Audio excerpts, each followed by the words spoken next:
एक बार फिर सभी विद्यार्थियों का एसएससी एक्सपर्ट के ऑनलाइन प्लेटफॉर्म पर मैं योगेंद्र हार्दिक स्वागत और अभिनंदन करता हूं। तो प्यारे साथियों, आप लोगों को बहुत अच्छे से पता है कि आरक्षण का मुद्दा अभी चर्चाओं में बना हुआ है। हमारे विद्यार्थी दोनों ही तरीके के मिलते हैं। कुछ का मानना ये होता है कि गुरुजी आरक्षण हटा देना चाहिए, कुछ का ये मानना होता है कि आरक्षण सही है। तो आज इस सेशन में हम लोग यहाँ पर जो समझेंगे वो इस आरक्षण को समझेंगे। साथ ही हम लोग किन किन बिंदुओं पर चर्चा करेंगे वो आप लोग के सामने है कि आरक्षण का इतिहास क्या है, क्या हमारे यहाँ पर संवैधानिक प्रावधान किए हुए हैं इस आरक्षण को लेकर, कैसे बना ये शोषित जो वर्ग है वो आप लोग के अनुसूचित वर्ग, मुस्लिम ईसाइयों को आरक्षण कैसे दिया जाता है, क्या पिछड़ा वर्ग से जातियां हैं उनको बाहर निकाला जा सकता है, क्या इसके मापदंड रहेंगे, आरक्षण क्यों जरूरी है, क्यों गलत, और किस प्रकार से आप लोग की यहाँ पर व्यवस्था हो। साथ ही आप लोग की राय भी हम लोग यहाँ पर जानना चाहेंगे। पहले तो मैं इस सेशन को स्टार्ट करूं उससे पहले आप सभी से कहना चाहूंगा कि अगर आप जिस भी जाति से हैं, अगर वो अपने आप को मानकर चल रहे हैं तो फिर ये चैप्टर समझ में ही नहीं आएगा कभी। ये पक्की बात है, क्योंकि मैं यहां पर खड़ा हूं तो मेरी कोई जाति नहीं है, मेरा कोई धर्म नहीं है। मेरा सिर्फ अगर यहां पर मेरी जाति है, मेरा कोई धर्म है तो वो है एक शिक्षक और विद्यार्थी, इसके अलावा और कुछ नहीं। अगर उस नजरिए से आप लोग सोचेंगे तो शायद आप लोग इन चीजों को समझ पाएंगे। एक छोटा सा एग्जांपल दूं, शायद उससे आप लोग बहुत अच्छे समझ पाए। जैसे कि आप लोग देखते हैं कई बार अपने खुद के अंतर्गत किसी प्रकार की हमें कमी दिखाई नहीं देती, चाहे उन कमियों को कोई हमें बताए तो उन कमियों में भी हम लोग अच्छाइयां गिनाकर बता सकते हैं उसे कि ये मेरी अच्छाई है, चाहे वो कमियां हैं फिर भी, लेकिन वो आपकी है। जैसे कि मैं बात करूं, मान लो आप लोग आईपीएल मैच देखते हैं और आईपीएल के अंतर्गत आप लोग की कोई फेवरेट टीम है कि गुरुजी मेरी फेवरेट टीम वो है। अब वो टीम चाहे लाख बुराइयां करे लेकिन नहीं, उसमें आप लोग को अच्छाइयां ही नजर आएंगी। एक और एग्जांपल लें, जैसे कि आप लोग कांग्रेस पार्टी को यहां पर सपोर्ट करते हो। अब कांग्रेस चाहे बुरा करे लेकिन उस कांग्रेस की बुराइयों में भी हम लोग अच्छाइयां ढूंढ लेंगे। अब आप कहो गुरुजी आप तो शायद बीजेपी के हैं इसलिए कांग्रेस की बात कर रहे हैं। नहीं, मैं बीजेपी की भी बात करूं, मान लो बीजेपी कुछ लाख बुराइयां कर रही है लेकिन बीजेपी वाले भी यहां पर क्या करेंगे, तो यहां पर उनमें से अच्छाइयां ढूंढ लेंगे। ये नेचुरल है, प्राकृतिक है, हम लोग ऐसा करते हैं। इसलिए मैंने कहा कि इस चैप्टर को अच्छे से समझना है तो सबसे पहले तो आप लोग को इन चीजों से दूर आना होगा और आप लोग को केवल एक ये समझना है कि मैं एक विद्यार्थी हूं, मेरी कोई जाति नहीं है, मेरा कोई धर्म नहीं है, तो शायद आप लोग इन चीजों को अच्छे से समझ पाओ। अन्यथा ये भेदभाव है वो आप लोग को नजर आता ही रहेगा। ठीक है, मैं मान रहा हूं कि आप लोग शायद इस चीज पर बिलीव करते होंगे और मैंने स्पष्ट किया है कि ना मेरी कोई जाति है, ना मेरा कोई धर्म है, ना ही कोई मेरी पार्टी है, किसी प्रकार का कोई वो नहीं, सिर्फ एक विद्यार्थी और एक टीचर, वही चीज मैं यहां पर करने जा रहा हूं। यहां पर हम लोग देखिए तो भारत में आरक्षण की क्या रूपरेखा है। हमारा जो मेन टारगेट होगा वो एग्जाम टारगेट होगा और एग्जाम में किस प्रकार से प्रश्न पूछे जाते हैं उनको टारगेट करके मैं इस चैप्टर को समझाना चाहूंगा। तो यहां पर आप लोग की भारत में जो आरक्षण है इसकी रूपरेखा क्या है, इसको हम लोग देख रहे हैं। सबसे पहले बात करें कुछ इसके इतिहास की कि यहां पर आप लोग के इस आरक्षण का इतिहास क्या रहा है। तो देखा होगा कि बार बार यहां पर मांगे उठी है इस बात के लिए। जैसे कि हम लोग बात करें 1909 के अंतर्गत मुस्लिमों के द्वारा यहां पर अलग से निर्वाचक मंडल की मांग उठाई गई।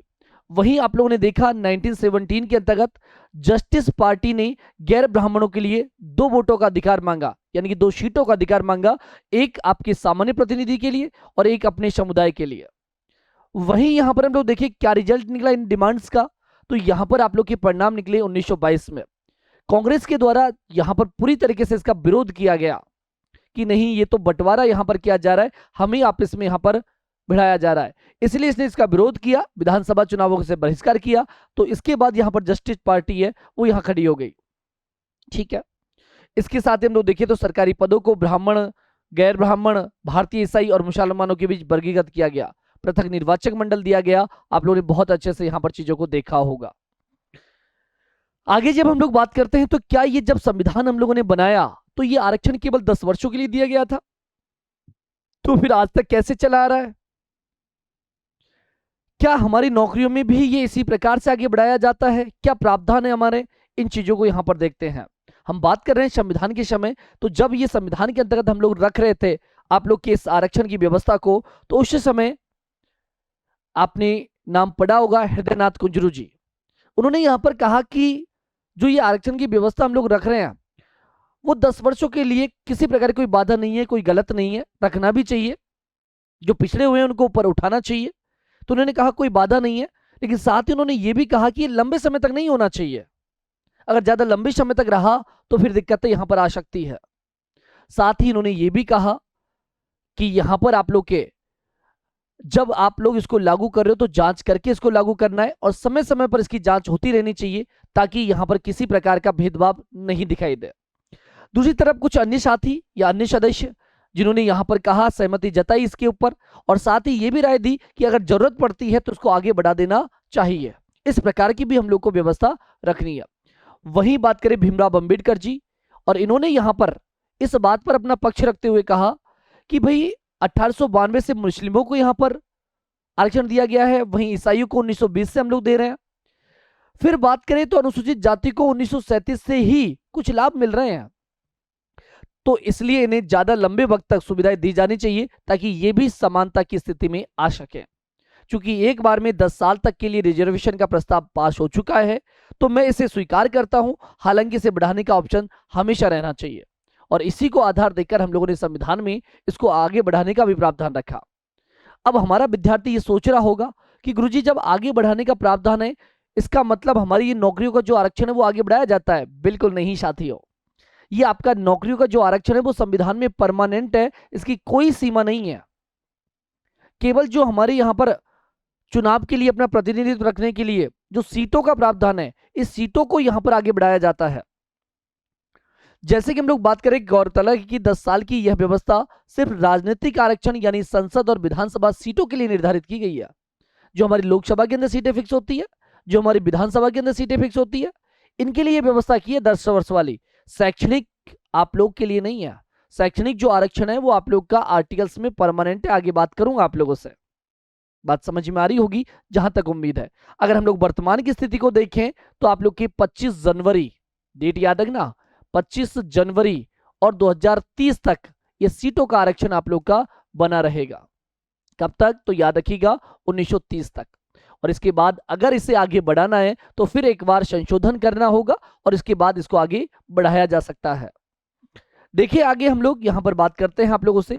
तो इधर भी देखिए, सुप्रीम कोर्ट की संविधान पीठ ने 6 फरवरी 2024 को आरक्षण से जुड़े एक मामले की सुनवाई के दौरान कहा कि पिछड़े जातियों से जो लोग आरक्षण के हकदार थे और लाभान्वित हुए, उन्हें अब आरक्षित कैटेगरी से बाहर निकालना चाहिए, उन्हें अधिक पिछड़े वर्गों के लिए रास्ता बताना चाहिए। यानी कि जिनको यहां पर सुविधाएं मिल चुकी है, अब वो सही स्थिति में है, तो उनको आरक्षण देने का कोई फायदा नहीं है। इस प्रकार की बात कही थी हमारे सुप्रीम कोर्ट के द्वारा।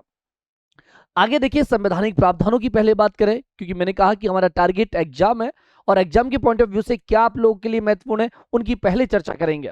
फिर आप लोग की यहाँ पर जो मन के विचार हैं उनकी चर्चा लास्ट में करेंगे कि आरक्षण सही है या गलत है, क्या होना चाहिए। तो यहाँ पर देखिए संवैधानिक प्रावधान क्या है आप लोग की। तो संविधान में एक आर्टिकल है और आर्टिकल हम लोग पढ़ते हैं मौलिक अधिकारों में यानी कि फंडामेंटल राइट्स में। और क्या पढ़ते हैं भैया? तो आप लोग पढ़ते हो आर्टिकल नंबर 14 में क्या, तो यहाँ पर की जो कानून है वो सभी के लिए समान होगा और कानून के द्वारा आप लोग को संरक्षण भी प्रदान किया जाएगा। यानी कि ये समानता की बात करता है, इक्वलिटी की बात करता है कि यहाँ पर किसी प्रकार का कोई भेदभाव नहीं किया जाएगा कि आप किस जाति से आते हैं, किस धर्म से आते हैं, बिल्कुल यहाँ पर भेदभाव नहीं करेंगे।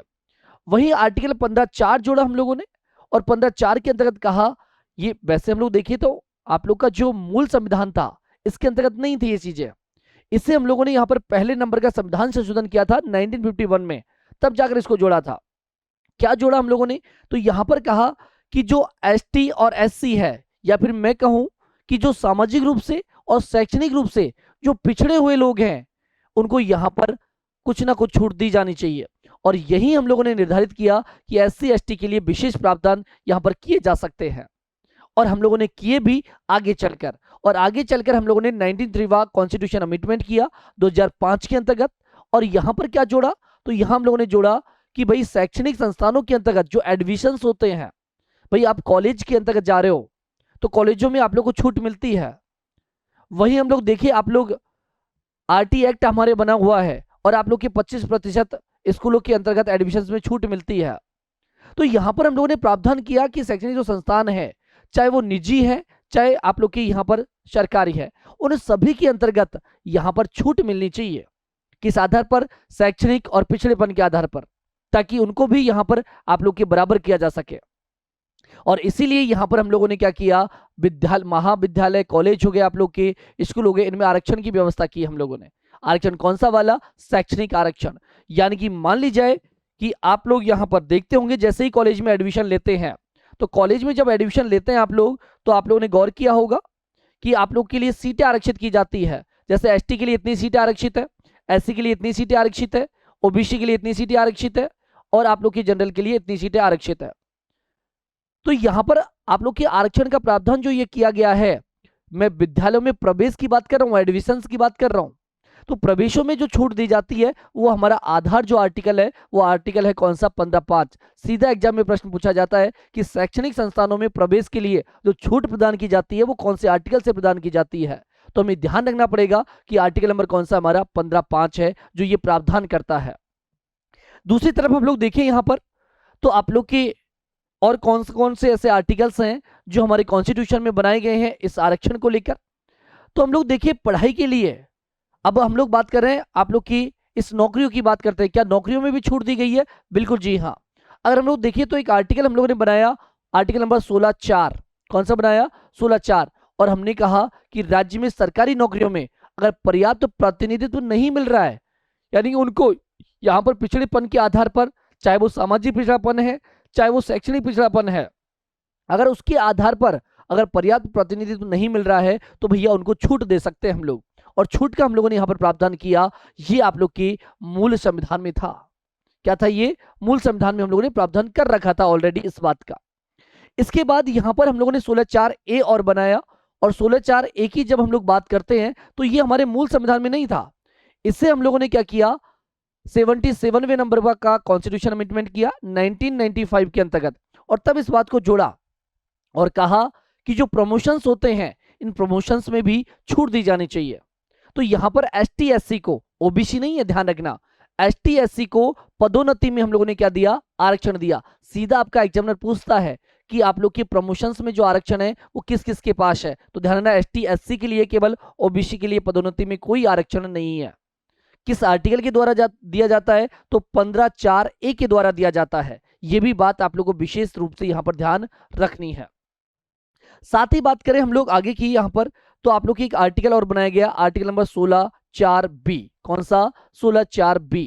और 16(4)B में क्या लिखा कि बैकलॉग की जो भर्तियां होती है, इस बैकलॉग की भर्तियों के अगले वर्ष के 50% जो आरक्षण है, इसकी सीमा से अलग भरने का प्रावधान होना चाहिए। यानी कि बैकलॉग जो भर्ती है, इनमें भी जो छूट दी गई, ये यहां पर आप लोग के किस आर्टिकल के द्वारा? तो 16(4)B के द्वारा दी गई थी। इसे कब जोड़ा हम लोगों ने? तो इसे 81वें नंबर का संविधान संशोधन करके आप लोग के 2000 के अंतर्गत इस चीज को जोड़ा था। तो ये भी आप लोग को यहां पर याद रख लेना है। अब बात करें यहां पर, तो अभी तो मैंने 2 आधार आप लोग को बताए हैं। आधार विशेष रूप से मैंने बताया है सामाजिक और शैक्षणिक, लेकिन इसके बाद बात चली कि कोई जरूरी थोड़ी है कि सामाजिक रूप से ही पिछड़ा हुआ हो, वो आर्थिक रूप से भी पिछड़ा हो सकता है। तो क्या उसे नहीं मिलना चाहिए मौका? बिल्कुल जी हाँ। इसीलिए हम लोगों ने यहां पर क्या किया कि जो लोग यहां पर किस रूप से, तो यहां पर आप लोग के किस रूप से पिछड़े हुए हैं? आर्थिक रूप से पिछड़े हुए हैं। तो आर्थिक रूप से पिछड़े हुए यहां पर व्यक्तियों के लिए भी, विद्यार्थियों के लिए भी हम लोगों ने यहां पर छूट की व्यवस्था की। और छूट की व्यवस्था की तो कब की हम लोगों ने? तो ये भी आप लोगों को ध्यान रखना पड़ेगा, और बहुत ज्यादा आप लोगों से इस प्रकार के प्रश्न पूछे जाते हैं। तो 103वें नंबर का यहां पर हम लोगों ने क्या किया? संविधान संशोधन किया 2019 के अंतर्गत। कब किया? 2019 के अंतर्गत। और हमने एक वर्ग बनाया जिसे आप लोग कहते हो किस नाम से? ईडब्ल्यूएस वर्ग। यानी कि यहां पर कहा कि जो आर्थिक रूप से पिछड़े हुए हैं उनके लिए भी हम लोग व्यवस्था करेंगे, और इसी आधार पर हम लोगों ने ईडब्ल्यूएस वर्ग बनाया, और ईडब्ल्यूएस वर्ग को अपने ही वर्ग में से 10% की छूट दी, 10% का आरक्षण दिया। अब बहुत सारे विद्यार्थी तो ये समझ लेते हैं कि 10% का आरक्षण है। अरे नहीं भाई, 10% का आरक्षण तो है, लेकिन वो अपने ही वर्ग में से है। मानो यहां पर समझो एक बात कि जैसे कि एसटी, एससी, ओबीसी, इन सभी का जो आरक्षण है वो मिलाकर यहां पर कितना है? तो आप लोग के 49 है। कितना आरक्षण है? 49 आरक्षण है। अब बचा कितना जनरल के पास? 51। तो भैया ये जो 10% है ना, ये 51 का 10% है, ये पूरे 100 का नहीं है, ये 51 का 10%, यानी कि 5 सीट है। बात समझ में आई होगी जहां तक उम्मीदें हैं। बात क्लियर हुई।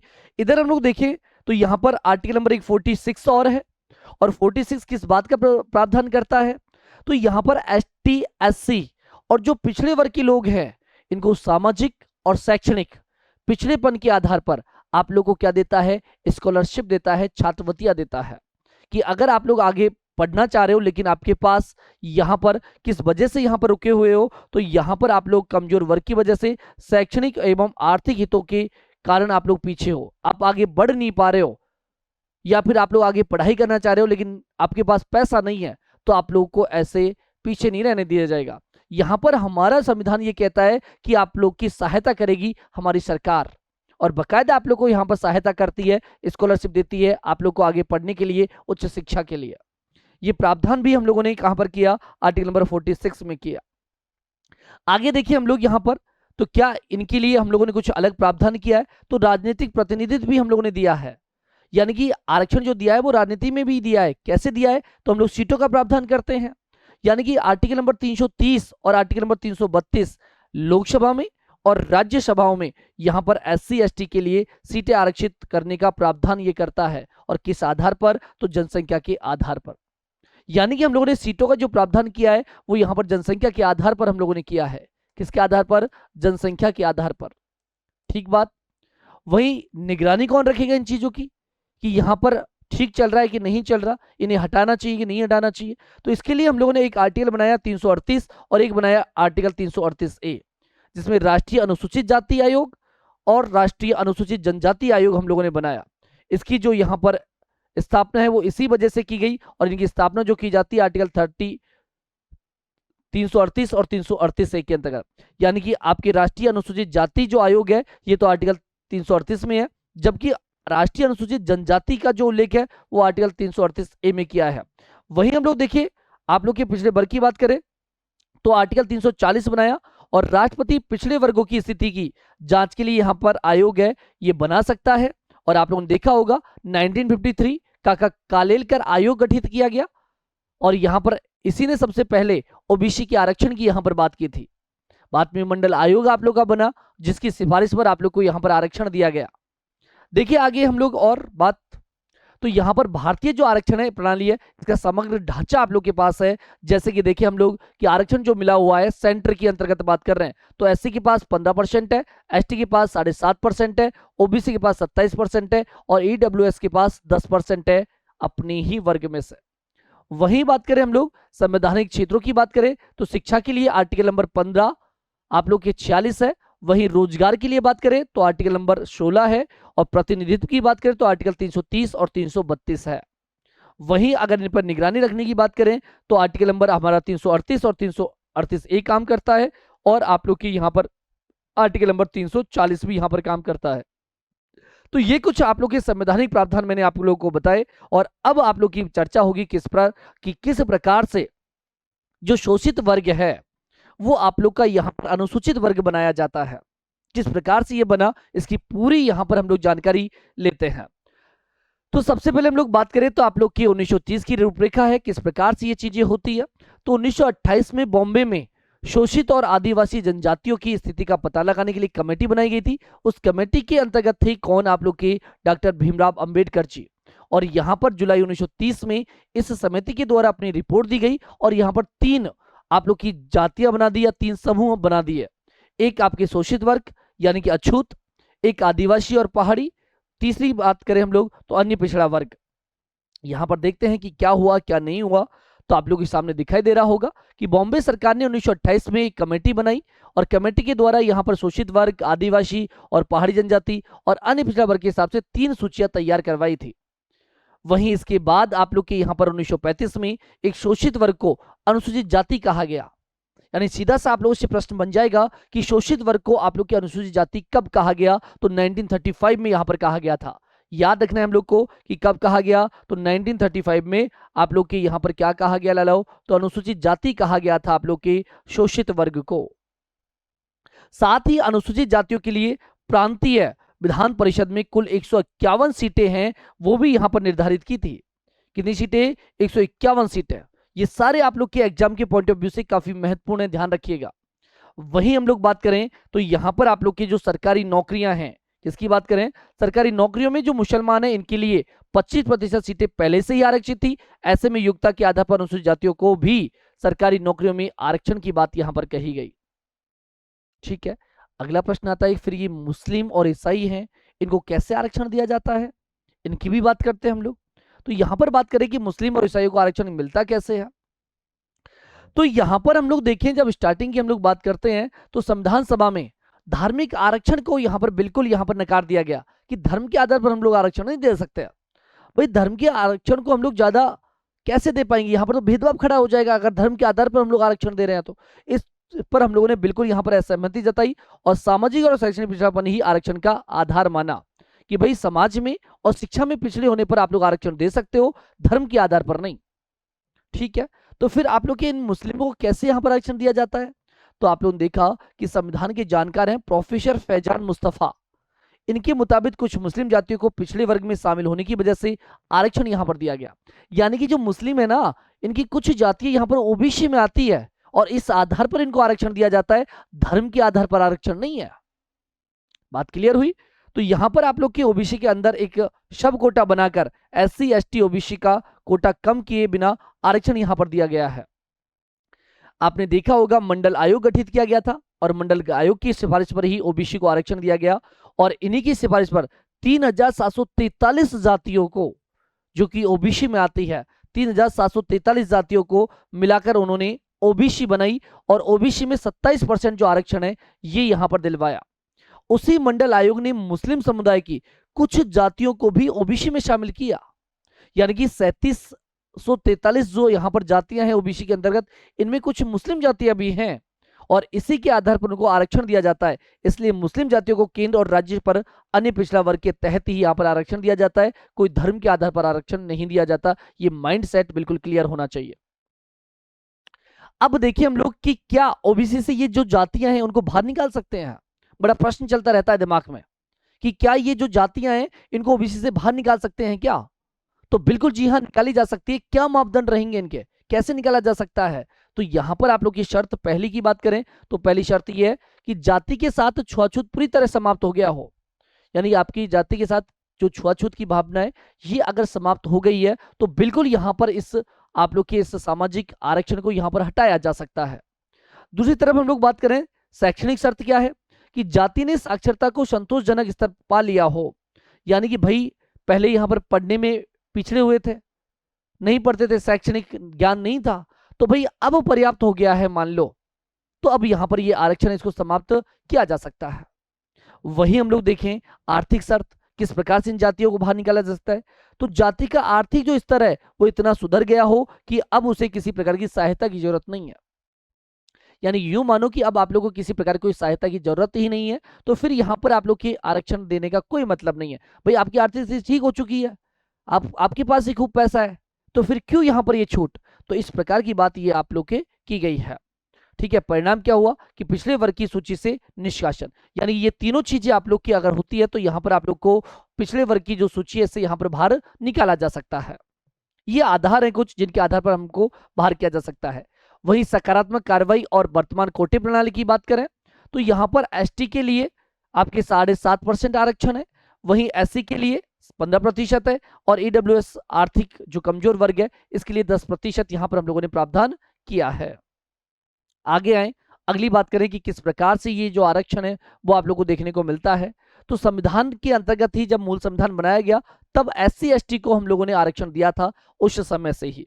इसके बाद 1951 में पहला संविधान संशोधन किया गया और शिक्षा और जाति आधारित कोटा यहां पर स्थापित किया गया। इसके बाद 1979 में आप लोग के मंडल आयोग का गठन हुआ और इसने ओबीसी को 27% आरक्षण यहां पर दिलवाया, लागू करवाया। इसके बाद 1992 की हम लोग बात करते हैं तो आप लोग के इंदिरा साहनी केस के अंतर्गत सुप्रीम कोर्ट ने कुल कोटा है वो 50% तक सीमित करने के लिए कहा और क्रीमियर लेयर की अवधारणा पेश की। बहुत सारे ये भी नहीं जानते कि क्रीमियर लेयर होता क्या है। तो देखिएगा यहां पर आप लोग की जैसे कि ओबीसी वर्ग की हम लोग बात करते हैं तो ओबीसी वर्ग के अंतर्गत 2 लेयर हम लोगों ने बनाए हैं। एक तो हम लोगों ने बनाया है नॉन क्रीमियर लेयर, एक तो नॉन क्रीमियर लेयर है और एक आप लोग का क्रीमियर लेयर है, यानी कि जिनकी इनकम 7 लाख रुपए प्लस है। भाई मान लो आप लोग स्टार्टिंग में गरीब हैं, पैसा नहीं है आपके पास, तो आप लोग को आरक्षण की व्यवस्था कर दी। आप लोग कहां डाल दिया? नॉन क्रीमियर लेयर में। यानी कि जिनकी इनकम 7 लाख से कम है उनको हम लोगों ने डाला है कहां पर? 7 लाख से कम वालों को नॉन क्रीमियर लेयर में। अब धीरे धीरे धीरे धीरे हम लोग बात करें आप लोगों से, तो आपकी इनकम बढ़ी। तो अगर आप लोगों की बढ़ी तो फिर आप लोग को यहाँ पर छूट की जरूरत ही क्या है? तो अब हम लोगों ने क्या किया? आपको कहां डाल दिया? क्रीमियर लेयर में। अब आप लोग को ये छूट का है वो फायदा नहीं मिलेगा। तो ये व्यवस्था ठीक है भाई, जिसको आवश्यकता है उसको मिलना चाहिए, तो बिल्कुल सही व्यवस्था हम लोगों ने की है। तो ये क्रीमियर लेयर जो प्रणाली है वो 1992 में हम लोगों ने यहाँ पर लागू की। इसके बाद 2006 में हम लोगों ने केंद्रीय जो विश्वविद्यालय हैं इनमें भी ओबीसी के लिए कोटा विस्तारित किया है। और 2019 में आप लोगों ने देखा ही है ईडब्ल्यूएस वर्ग को भी आर्थिक पिछड़ेपन के आधार पर आरक्षण दिया गया। ये देख लीजिएगा आर्थिक आधार पर आरक्षण 2019 का किस प्रकार से बदलाव हुआ। लंबा संघर्ष चला, मंडल आयोग ने भी इसकी अनुशंसा की थी। 2019 से पहले संसद में 21 बार ये बिल लाया गया। 1992 की विफलता, नरसिम्हा राव सरकार ने आप लोग के यहाँ पर बिल पेश किया, लेकिन संविधान ने आर्थिक आधार पर प्रावधान न होने के कारण सुप्रीम कोर्ट ने इसे निरस्त कर दिया। यानी कि जो आप लोग की नरसिम्हा राव की सरकार थी उन्होंने भी इस बिल को लाए थे कि आर्थिक रूप से पिछड़ेपन के आधार पर आरक्षण दिया जाना चाहिए, लेकिन हमारे कॉन्स्टिट्यूशन में ऐसा कोई उल्लेख नहीं था, इसलिए सुप्रीम कोर्ट ने इसको नकार दिया था। लेकिन बाद में हम लोग देखें तो 2019 में 103वें नंबर का संविधान संशोधन लाया और 15(6) के द्वारा यहाँ पर आर्टिकल नंबर 15(6) जोड़ा। और आप लोग के यहाँ पर किसको? आप लोग के जो आर्थिक रूप से पिछड़े हैं इनके लिए हम लोगों ने क्या की? आरक्षण की व्यवस्था की। जो आर्थिक रूप से क्या थे? पिछड़े लोग थे, इनके लिए आरक्षण की व्यवस्था हम लोगों ने की थी। साथ ही हम लोग देखें तो हम लोगों ने इसी आधार पर ईडब्ल्यूएस वर्ग बनाया और ईडब्ल्यूएस वर्ग बनाकर 10% का यहाँ पर क्या दिया? आरक्षण दिया। ठीक, तो यह पहली बार था जब आरक्षण का आधार जाति न होकर आर्थिक था।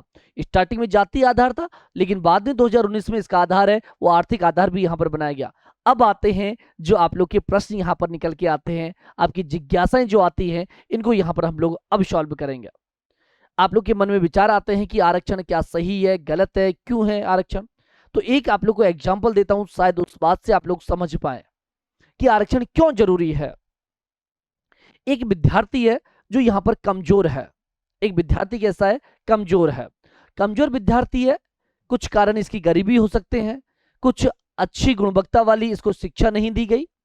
अगली यहाँ पर हम लोग कहें कि सामाजिक भेदभाव और पिछड़ेपन के कारण ये पीछे रह गया, जिस वजह से कमजोर है।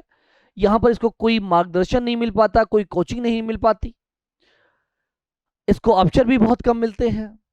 दूसरी तरफ एक ऐसा विद्यार्थी है जो यहाँ पर आप लोग के होशियार है। होशियार कैसे हुआ? अच्छे परिवार में पला बढ़ा, उसको अच्छा सहयोग मिला, अच्छी स्कूलिंग यहाँ पर मिली उसको, अच्छी कोचिंग यहाँ पर उसको मिली, अच्छा मार्गदर्शन उसको मिला, पढ़ने का माहौल अच्छा मिला, संसाधन उसको मिले। प्रतिस्पर्धा में यहाँ पर ये ऑटोमेटिक किधर की तरफ बढ़ जाएगा? आगे की तरफ। अब मान लो यहाँ पर दो टाइप के विद्यार्थी आपके सामने, यहाँ पर ये कमजोर है और ये आप लोग का होशियार है। तो क्या हमारा आरक्षण का जो उद्देश्य है वो क्या होना चाहिए कि दोनों को यहाँ पर आप लोग की क्या हो? बराबर सम्मान किया जाए। तो अवसर के समान अवसर है वो दिए जाने चाहिए, ताकि हर मेहनती जो विद्यार्थी है वो आगे बढ़ सके। करना तो ये भी चाहता है लेकिन संसाधन नहीं है। और यहाँ पर हम लोगों ने समानता का जो अर्थ लिया है वो सबको एक जैसा व्यवहार नहीं लिया कि सबके साथ एक जैसा व्यवहार करेंगे हम लोग। समानता का मतलब ये नहीं है कि भैया ये कमजोर है और मैं यहाँ पर पढ़ने में होशियार हूं तो दोनों के साथ समानता का व्यवहार हो। समानता का व्यवहार करोगे तो फिर ये तो पीछे रह जाएगा, ये आगे बढ़ जाएगा। तो यहां पर आप लोग के इसका जो अर्थ है कि सबको उनकी जरूरत के अनुसार अवसर दिया जाना चाहिए। भाई इसकी यहाँ पीछे है तो इसको ज्यादा अवसर दिया जाना चाहिए, इसको थोड़ा कम, क्योंकि ये पहले से काबिल है, चीजें कर सकता है, लेकिन ये नहीं कर सकता। तो आरक्षण जरूरी है कि नहीं है? आप लोग बताना। साथ ही हम लोग एक चीज और यहाँ पर ले, एक एग्जाम्पल और लें, शायद उससे आप लोग और बेटर समझ पाए। पहले इससे पहले एक एग्जांपल लें, इससे पहले आप लोग को आरक्षण क्यों गलत है इसका भी बिंदु ले लेते हैं हम लोग कि आरक्षण क्यों आप लोग यहां पर कहते हो कि गुरुजी आरक्षण गलत है। ठीक है, जरूरी क्यों है ये तो मैंने बता दिया कि इसलिए जरूरी है भाई आरक्षण। गलत क्यों है ये आरक्षण, क्यों गलत दिखाई देता है आपको? तो इसलिए गलत दिखाई देता है कि यहां पर मानो एक कमजोर विद्यार्थी है वो 60% अंक लाता है, एक यहां पर मेहनती और होशियार विद्यार्थी है वो 95% अंक लाता है, लेकिन ये आरक्षित वर्ग से आता है 60% ला रहा है, ये सामान्य वर्ग से आता है 95% ला रहा है, फिर भी ये फेल हो जाता है, इसका सिलेक्शन नहीं होता, इसका सिलेक्शन हो जाता है। इसलिए हमें यहां पर आरक्षण गलत लगता है क्योंकि योग्यता और मेहनत की अनदेखी यहां पर होती है। दूसरी तरफ देखिए, स्थायी समाधान हम लोग को नहीं मिल पाता। जातिवाद को बढ़ावा मिलता है। आप लोग देख लीजिएगा खुद के अंदर, मैंने कहा अगर जाति आप लोग दूर कर दोगे तो शायद समझ पाओगे। जातिवाद इसीलिए बढ़ता है आप लोग के। अगली बात देखिए, क्रीमियर लेयर का गलत लाभ लिया जाता है कि आर्थिक रूप से सक्षम लोग भी आरक्षण का लाभ ले रहे हैं, जो सक्षम हो गए। प्रतिस्पर्धा और गुणवत्ता पर असर आप लोग के, ये भी असर यहां पर डालती है। यानी कि यह मेहनत और प्रतिभा के साथ अन्याय माना जाता है कि ये तो मेहनत जो कर रहा है उसके साथ अन्याय किया जा रहा है, इसलिए यहां पर आप लोग के आरक्षण आपको शायद गलत लगता होगा। तो दोनों मैंने आप लोग को बताया कि आरक्षण क्यों गलत है, आरक्षण क्यों सही है। वहीं हम लोग देखिए एक एग्जाम्पल और लें, शायद उससे आप लोग और भी अच्छे समझ पाए कि आरक्षण को अच्छे से समझना है। तो आप लोग को ये देखिएगा, एक पिताजी हैं, इसके पास अपने दो बच्चे हैं, एक बेटी है एक बेटा है। जो बेटी है वो पढ़ने में बड़ी होशियार है, इंटेलिजेंट है, लेकिन जो बेटा है वो थोड़ा सा शिक्षा में कमजोर है। अब बताओ क्या पापा जो हैं वो दोनों के साथ भेदभाव करेंगे? यानी कि पापा, मान लीजिए आप लोग, समाज हमारा, हमारा राज्य हमारा, तो क्या ये गलत करेगा? इसके लिए तो ये भी वही है, ये भी यही है, दोनों समान है, इसके लिए तो यहां पर किसी प्रकार का भेदभाव करेगा ही नहीं। पिताजी अपने बच्चों के साथ कैसे भेदभाव करेंगे भाई? तो ये समाज कैसे भेदभाव करेगा आपके साथ? क्या पिता दोनों में से किसी एक जैसी अपेक्षा रख सकते हैं दोनों से? क्या बिना सहारा दिए कमजोर बच्चे से यह कह सकते हैं कि तुम खुद ही आगे बढ़ो और दौड़ जीत लगो? यानी कमजोर से इसको इसके ऊपर हल पर छोड़ दिया जाए कि भाई साहब बढ़, तू कैसे बढ़ना है, कुछ तो इसके लिए यहां पर करना पड़ेगा। बात समझ में आई? तो यहां पर तो पिताजी तो चाहते हैं क्या कि प्यार दोनों से करते हैं, तो ये तो चाहते हैं कि दोनों का ही भविष्य उज्जवल हो, तो इसके लिए यहां पर कुछ ना कुछ विशेष करेंगे। आरक्षण क्या है? यह किसी को बिना मेहनत के सब कुछ देना नहीं है, बल्कि उसे बराबरी की दौड़ में लाने के लिए सहारा दिया जाता है। वहीं हम लोग देखें आरक्षण क्यों दिया जाता है, तो आरक्षण इसलिए दिया जाता है कि ताकि ऐतिहासिक न्याय और भेदभाव को दूर करने के लिए, शुरुआत में अवसरों की असमानता को कम करने के लिए, शिक्षा, नौकरी और प्रतिनिधित्व में आपको समान अवसर देने के लिए ये आरक्षण आप लोग को दिया जाता है। आप लोग के क्या उद्देश्य होना चाहिए इस आरक्षण का, ये हम लोग आगे और भी बात करेंगे यहाँ पर। ठीक है, तो यहां पर आप लोग इस चीज से समझे होंगे कि आरक्षण है वो क्या है आपका। ठीक है, लेकिन हमारे यहां पर आरक्षण का गलत यूज किया जाता है, वो बात यहां पर अलग हो सकती है। साथ ही हम लोग देखें तो आप लोग की क्या होना चाहिए, यहां पर क्या होना चाहिए भाई, ये तो ये रहा भाई, क्या होना चाहिए ये भी आप लोग को देखना है। भाई हम लोग, मैंने कहा कि मेरी कोई जाति नहीं है, धर्म नहीं है, इस हिसाब से मैं अपने नजरिए यहां पर बात रख रहा हूं, आपके नजरिए कुछ अलग हो सकते हैं। तो यहां पर आप लोग की क्या हो कि एक तो शिक्षा में समान अवसर मिलने चाहिए। शिक्षा में कैसे अवसर मिलने चाहिए? समान अवसर, यानी कि सरकारी स्कूलों की गुणवत्ता सुधारनी चाहिए ताकि हर एक बच्चे को अच्छी शिक्षा मिले और वह प्रतिस्पर्धा कर सके। भाई यही तो है कि मान लो गरीब है, वो बेचारा कहां से अच्छी स्कूल में पढ़ा पाएगा? वो एक सरकारी स्कूल में पढ़ा पाएगा, और सरकारी स्कूलों का हाल आपको अच्छे से पता है। तो हम तो ये कहेंगे कि भाई आप लोग सरकारी स्कूलों को भी एक अच्छी गुणवत्ता दो ना, ताकि प्रतिस्पर्धा में दोनों बराबर रहे यहां पर। दूसरी बात, आर्थिक आधार पर सहायता, यानी कि सहायता और स्कॉलरशिप आर्थिक रूप से कमजोर सभी वर्गों के बच्चों को मिलनी चाहिए। यहां पर कोई एसटी, एससी, ओबीसी नहीं, यहां पर जो आर्थिक रूप से कमजोर है उसे यहां पर आरक्षण दिया जाना चाहिए, उसको आर्थिक सहायता दी जानी चाहिए। तीसरी बात, कौशल और रोजगार पर ध्यान, यानी कि हमें कोचिंग, स्किल डेवलपमेंट और रोजगार के अधिक अवसर देकर सभी को आत्मनिर्भर बनाना चाहिए, किसी को किसी के ऊपर डिपेंड नहीं यहां पर रहने देना है। अगली बात, सीमित और समयबद्ध आरक्षण, यानी आरक्षण को केवल उन लोगों तक सीमित रखा जाए जो वास्तव में वंचित है। यानी कि मैं ये कहूंगा कि आरक्षण उनको मिलना चाहिए जो रियलिटी में हकदार हैं। मैं नहीं बात कर रहा एसटी ने, नहीं बात कर रहा एससी, नहीं बात कर रहा ओबीसी, नहीं बात कर रहा जनरल।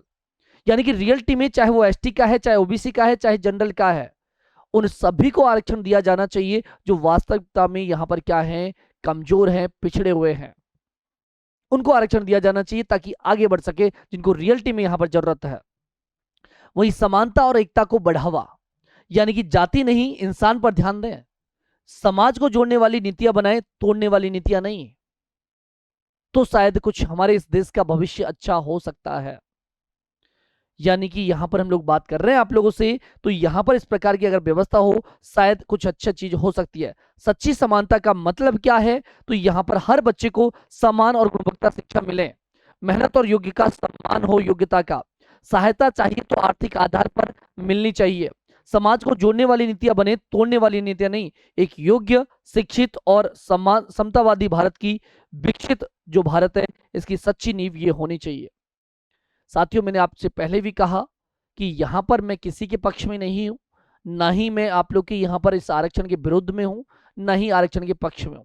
मैं तो ये कहना चाहूंगा आप लोगों से कि आरक्षण उसको मिलना चाहिए जिसको रियलिटी में जरूरत है। और शायद यहां पर आप लोग की जो इस बार जनगणना जो की जा रही है, वो जनगणना आप लोग के जातिगत की जा रही है, शायद कुछ इस आप लोग के पक्ष में यहां पर ये चीजें हों कि जिसको यहां पर जरूरत है। भाई आपके पास पैसा है, सब कुछ है, आप आर्थिक रूप से समृद्ध हो, तो आप लोग खुद यहां पर कीजिए, आपको किसी प्रकार के आरक्षण की जरूरत नहीं होनी चाहिए। लेकिन हाँ, जहां समृद्ध नहीं है उसे आप लोग को आरक्षण दिया जाना चाहिए। एक छोटा सा एग्जांपल और दूं तो शायद समझ पाए कि आप लोग के यहाँ पर एक बच्चा है जो एसटी कैटेगरी का है। एसटी कैटेगरी के दो बच्चे हैं यहाँ पर, एक ये रहा, एक ये रहा, ठीक है। अब ये पहले नंबर का जो बच्चा है, ये भाई साहब इसके पिताजी बड़े अच्छे पहले से नौकरी वोकरी करते हैं। अब नौकरी वोकरी करते हैं, एसटी का ही बच्चा है, ये नौकरी वोकरी करते हैं अच्छे से यहाँ पर, ठीक है। पहले नंबर के इसके पिताजी अब नौकरी करते हैं, तो भाई साहब इसको इंग्लिश मीडियम में पढ़ाएंगे।